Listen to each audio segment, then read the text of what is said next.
Hello guys, pasyal namin kayo dito sa Dito lang to sa malapit sa villa namin sa Bahay Sky. Dito to sa Albaha, sa Ragadan.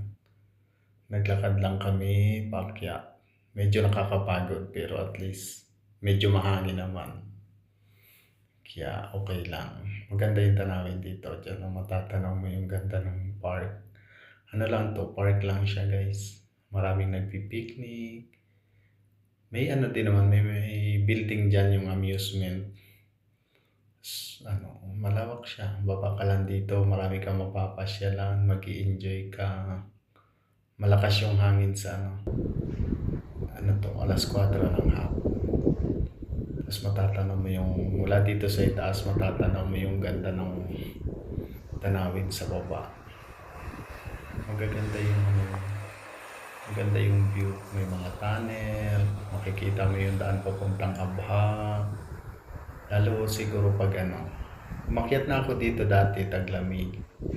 Mas masarap siya, maganda lang umakyat pag taglamig kasi hindi ka nang nakakapagod.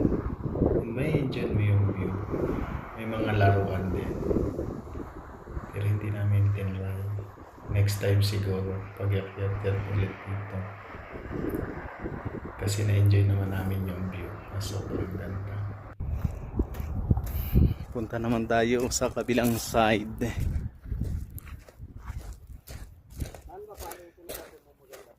Oh, doon pa sa kabila. Doon, bababa pa tayo doon. Gym yata yan, Lady Power. Mataam Alkama. Kima siguro yan, Mataam Kima. Lady Power. Hindi nilagyan ng letter E. Lady Power sana. Wala kasing letter P kaya B.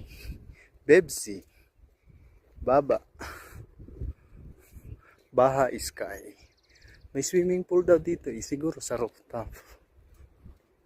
Pasyal tayo dun sa kabila. Ayun no, mga bata. Oo. Ito yung pasyalan guys. So, diyan tayo pupunta. Diyan tayo mag-ikot-ikot. Kaso mainit pa man. Maya-maya siguro. Tapos tingnan nyo itong yan o, yung kalsada ng pababa. Meron doon sa mga bundok-bundok.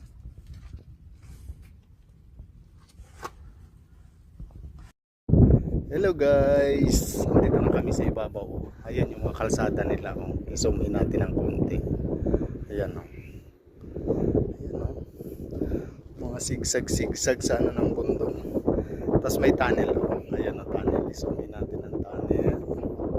Saan ang tunnel? Hindi natin makita. Malabo.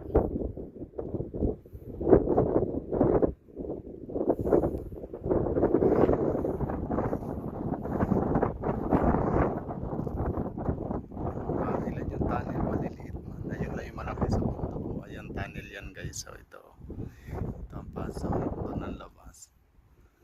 Tapos may dalawang maliit dyan. Ayan ang lalim. Mahangin.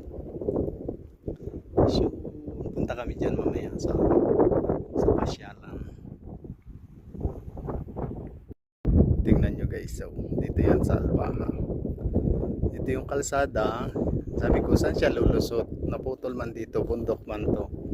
Pero may kalsada dito sa ilalim na to. Baka papunta siya dito pababa.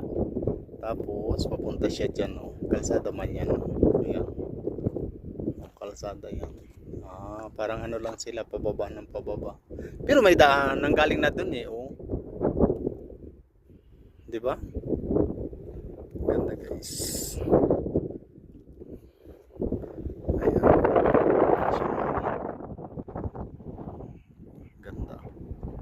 Kaso medyo parang siyang foggy ba, na malikab.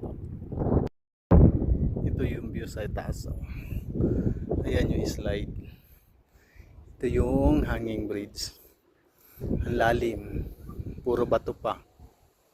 Maganda yung bundok-bundok to no, sa ilalim ng hanging bridge. Sarap ng hangin.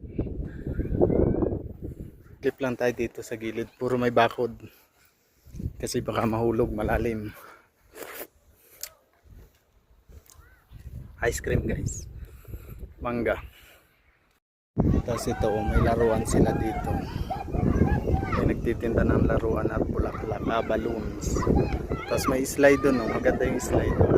Kaya, tapos yan yung hanging bridge. So, may nagtulay. Pero kami hindi. Maraming tindahan. Laruan, damit. Kagandahan, mahangin.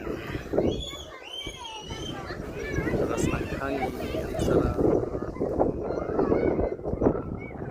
Guys, thank you for watching. Look at the view.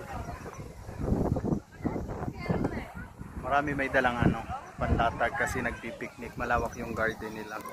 Tapos may magagandang halaman. Kaya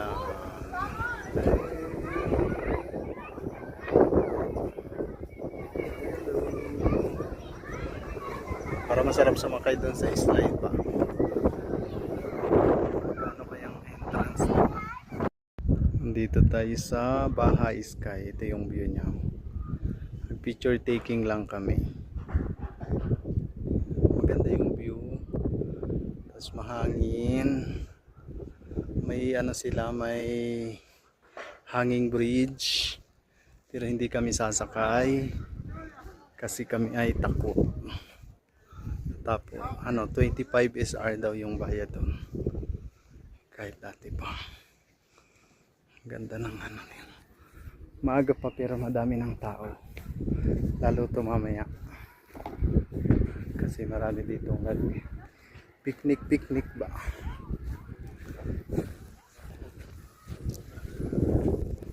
Ganda yung view. Kasi nasa taas na kami.